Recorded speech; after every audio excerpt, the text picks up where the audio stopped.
at that time, and hopefully you're able to get there and contest, and more than that, you hope that they miss. But if they make shots, then at the end of the day, you can say, hey, I'm going to live with that because we're not letting Luka get another 26 in the second half, and then Kyrie, get 20 or 30 in the second half himself. Mike, coming into this game tonight, I know it was called or labeled as like a mini playoff series with everything that's on the line.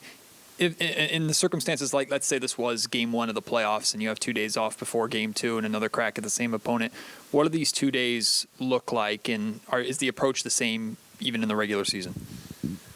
Well, it's a little different. Like tomorrow, we're giving the guys off for sure because we played a lot of games in a short amount of time, and especially when we have a back-to-back, we give guys a day off. So they'll have a day off tomorrow. In the playoffs, we'd probably come in and at least watch film, get some free throws and some shots up or something like that.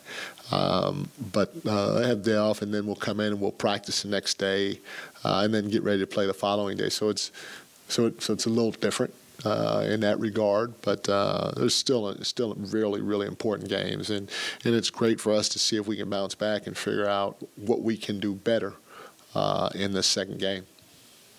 Mike, the third quarter issue that we saw tonight, that hasn't really been sort of who you guys are this season. What is it that you saw coming out of halftime that they were able to come out and just run away from you guys so fast? Shane, and again, I don't want to put it all on us offensively, but because we didn't do a great job defensively, but our offense tonight led to some easy baskets for them. And when we turned the ball over or we took forced tough shots because we held on to it. Now the shot clock's going down and we're standing. Now we got to jack something up, and it's a tough shot, so it hits the rim, it bounces long, and then they're in transition. When you get a couple of those, it can be deflating. You hope that it's not. For us, it was tonight, and we started the second half. I know early on we had a turnover, and then we had 1 or 2 bad shots in a row, and every time we did something like that, they made us pay. And, you could feel it just took the air out of us. And, normally we're pretty resilient when that happens. We just keep grinding and finding a way. Tonight we didn't. But I felt more than anything else, it started with the way that we played on the offense end of the floor in that second half. To go 1 for 4 in sprays, and then to have the type of turnovers we had, it's not good. Coach, pregame, you talked a little bit about adversity, and while making it clear that you don't want to lose these games, but sometimes it could be good for the team to go through some of these losses. Do you consider tonight's loss the team can benefit from a loss like tonight?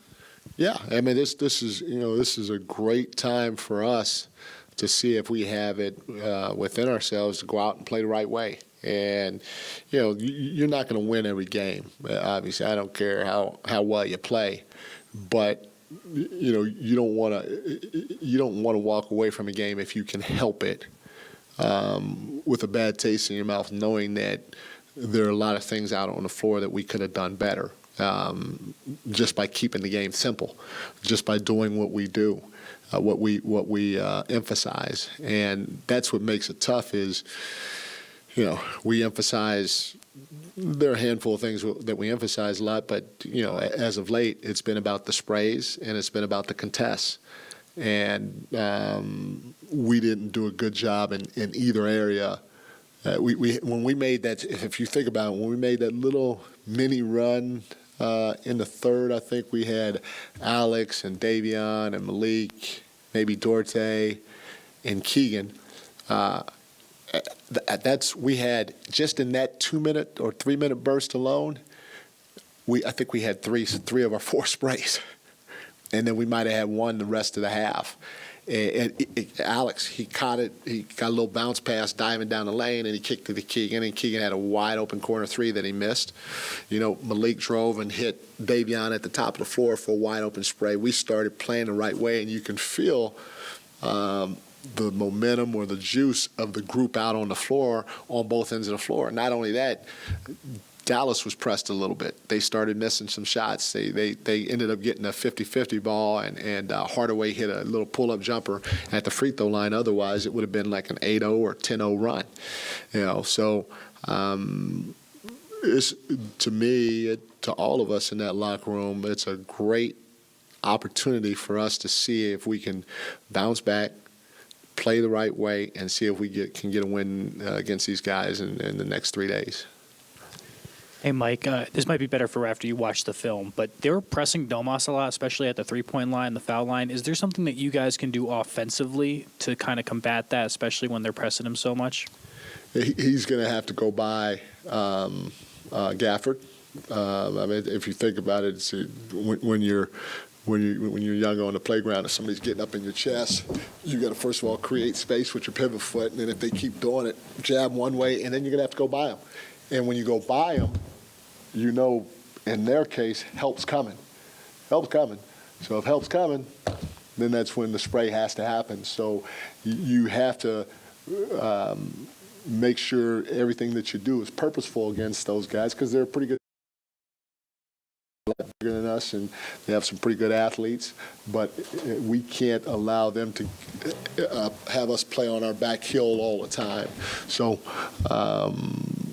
just going by your man, not necessarily to score every once in a while, but to draw help, knowing